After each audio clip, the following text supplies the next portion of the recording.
Akhil Bharatiya Jansangh party Uttar Pradesh के नए प्रदेश अध्यक्ष बनाए गए कुलदीप पांडे। अखिल भारतीय जनसंघ पार्टी के प्रदेश अध्यक्ष बनने पर कुलदीप पांडे ने प्रयागराज संगम पहुंचकर दीपदान किया और पार्टी को पुनः मजबूती के साथ खड़ा करने का संकल्प लिया। आदाब, मेरा नाम है अनवर सिद्दीकी और आप देख रहे हैं सत्य live TV. Akhil Bharatiya Jansangh party Uttar Pradesh के नए प्रदेश अध्यक्ष बनाए गए कुलदीप पांडे। पार्टी का प्रदेश अध्यक्ष बनने के बाद कुलदीप पांडे लखनऊ से प्रयागराज संगम पहुंचे, जहां उन्होंने 11,000 दीपों के साथ दीपदान और हनुमान जी के दर्शन व भंडारे का आयोजन करके पार्टी को पुनः फिर से मजबूती के साथ खड़ा करने का संकल्प लिया। इस दौरान अखिल भारतीय जनसंघ पार्टी के दर्जनों बड़े नेताओं के साथ पार्टी के सैकड़ों कार्यकर्ता व उनके समर्थक मौजूद रहे। आपको बता दें, कुलदीप पांडे पार्टी प्रदेश अध्यक्ष बनने से पूर्व प्रयागराज बहरिया से ब्लॉक प्रमुख भी रह चुके हैं। आइए जानते हैं कुलदीप पांडे मीडिया से बातचीत में क्या कुछ कह रहे हैं। दीपदान का आयोजन दीपदान किया गया, उसके बाद भंडारे का आयोजन किया। क्या आज मंगलवार का दिन भी है, किस तरह मानते हैं आज यहाँ पे? आज यह आयोजन विशेषतः जनसंघ, मैंने कल जनसंघ ज्वाइन किया है, अखिल भारतीय जनसंघ, और जनसंघ की ज्वाइनिंग के बाद यह था कि हम माँ भवानी गंगा मैया के और जमुना जी के दर्शन करेंगे, दीपदान करेंगे और उसके पश्चात हनुमान जी के दर्शन और भंडारा का कार्यक्रम करेंगे।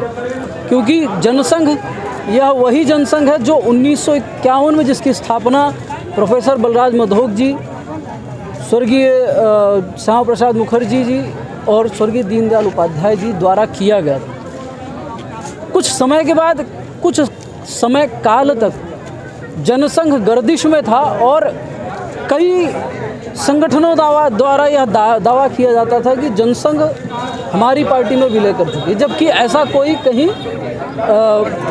कोई साक्ष्य थे नहीं कि जनसंघ विलय हो चुकी। जनसंघ के विलय नहीं होने का मुझे खबर मिला और मुझे बुलाया गया जनसंघ की तरफ से कि आप आइए, आप जुड़िए, और यह बीज हमने संजो कर रखा है। हमें तो किसी ने सक्रिय होने का मौका नहीं दिया, हमने प्रयास किया, हमें कई अड़चनें आई और आज हम चाहते हैं कि आप इसकी अगुवाई करके इस बीज को पुनः लगाएं और इसको, जो वृक्ष पहले जनसंघ का था, पुनः उस जनसंघ को खड़ा करें और उस वृक्ष को पुनः बड़ा बनाएं। जिस तरह से आप बात कर रहे हैं कि कुछ दिन तक ये उतनी सक्रिय नहीं थी, क्या भारतीय जनता पार्टी के साथ अब अखिल भारतीय जनसंघ की बात नहीं बन रही, इस कारण से पार्टी फिर से सक्रिय हो रही है? नहीं, ऐसी कोई बात नहीं। जब विलय ही नहीं हुआ है तो बात बनने की बात ही नहीं होती, और विलय होने का मतलब यह होता, अर्थ यह होता है कि वह संगठन समाप्त हो चुका है। तो इसमें कोई सक्रिय और बात बनने वाला विषय नहीं है। विषय सिर्फ इतना ही है कि विचारधारा वह अलग है और जनसंघ की विचारधारा अपनी अलग विचारधारा है। जनसंघ मूलतः संघ का एक अनुषांगिक संगठन था और उस संगठन होने के नाते जनसंघ सदैव संघ की विचारधारा का समर्थक था, रहेगा, और जनसंघ सदैव उसी विचारधारा के साथ, अपनी विचारधारा के साथ चलेगा। 2024 के लोकसभा चुनाव में क्या अखिल भारतीय जनसंघ अपने प्रत्याशी उतारेगी? अभी तक 2024 लोकसभा चुनाव लड़ने का तो तय हो चुका है, लेकिन कितने प्रत्याशी उतरेंगे, कहाँ उतरेंगे और किस क्षेत्र में उतरेंगे, यह भी सुनिश्चित नहीं हुआ है। यह हमारे जो संसदीय दल की जो बैठक होनी है, उस बैठक के बाद ही निर्धारित होगा। आप नए प्रदेश अध्यक्ष बने हैं, कितनी बड़ी जिम्मेदारी मानते हैं, कितनी बड़ी चुनौती मानते हैं इस जिम्मेदारी को? ये जिम्मेदारी तो बहुत बड़ी जिम्मेदारी है, और सबसे बड़ी बात यह है कि कई लोगों ने मुझे यह कहा है कि मरी हुई चीज़ को जीवित नहीं की जा सकती, और जब चैलेंज मिलता है, जब आपको कोई यह बोलता है कि ये नहीं हो सकता, तो वो एक ऊर्जा आपको दुगना करता है।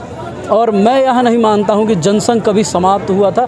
जनसंघ की उपस्थिति हर समय थी, पहले भी थी, 1951 में भी, 77 में भी, उसके बाद भी, और आज भी है। इसलिए पुनः जनसंघ खड़ा हो रहा है। फ़र्क सिर्फ इतना है, पहले बड़ा वृक्ष हो गया था, उस वृक्ष जब टूटा, उसके जो बीज बचे थे, उस बीज को सुरक्षित और संरक्षित करके आज तक रखा गया, और वह बीज पुनः कल रोपित किया गया। और अब हम उस जनसंघ को अपनी आहुति दे करके अपने मेहनत से पुनः उसे बड़ा वृक्ष बना करके इस देश में राष्ट्रीयता, आत्मीयता और इस देश को भारतीयता देने का संकल्प हमने लिया। आपको बता दूं, अखिल भारतीय जनसंघ भारत का एक पुराना राजनीतिक दल है। पहले इसका नाम भारतीय जनसंघ था। इस दल की स्थापना 21 अक्टूबर 1951 को दिल्ली में की गई थी। इसके 3 संस्थापक सदस्य श्यामा प्रसाद मुखर्जी, प्रोफेसर बलराज मधोक और पंडित दीनदयाल उपाध्याय थे। इस पार्टी का चुनाव चिन्ह दीपक है। अखिल भारतीय जनसंघ पार्टी अपनी स्थापना के पश्चात समय समय पर सुर्खियों में रही। प्रधानमंत्री इंदिरा गांधी द्वारा लागू आपातकाल 1975-76 के बाद जनसंघ सहित भारत के प्रमुख राजनीतिक दलों का विलय करके एक नए दल जनता पार्टी का गठन किया गया। आपातकाल से पहले बिहार विधानसभा के भारतीय जनसंघ के विधायक दल के नेता लालमुनि चौबे ने जयप्रकाश नारायण के आंदोलन में बिहार विधानसभा से अपना त्यागपत्र दे दिया। सन 1980 में जनता पार्टी टूट गई। भारतीय जनसंघ के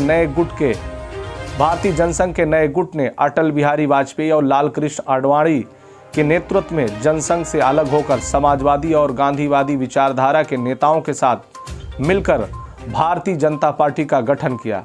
उसके बाद भारतीय जनसंघ के संस्थापक सदस्य प्रोफेसर बलराज मधोक ने अखिल भारतीय जनसंघ को चुनाव आयोग से पंजीकरण कराकर भारतीय जनसंघ को बनाए रखा। प्रोफेसर बलराज मधोक 2016 तक अखिल भारतीय जनसंघ के राष्ट्रीय अध्यक्ष पद पर रहे। उनकी मृत्यु के पश्चात अखिल भारतीय जनसंघ के राष्ट्रीय अध्यक्ष डॉक्टर आचार्य भारत भूषण पांडे हैं। अखिल भारतीय जनसंघ पार्टी का 2024 के लोकसभा चुनाव से ठीक पहले फिर से सक्रिय होना किस ओर इशारा है और देश की राजनीति और अन्य राजनीतिक दलों पर इसका क्या प्रभाव पड़ेगा? आप भी अपनी राय और सुझाव दें।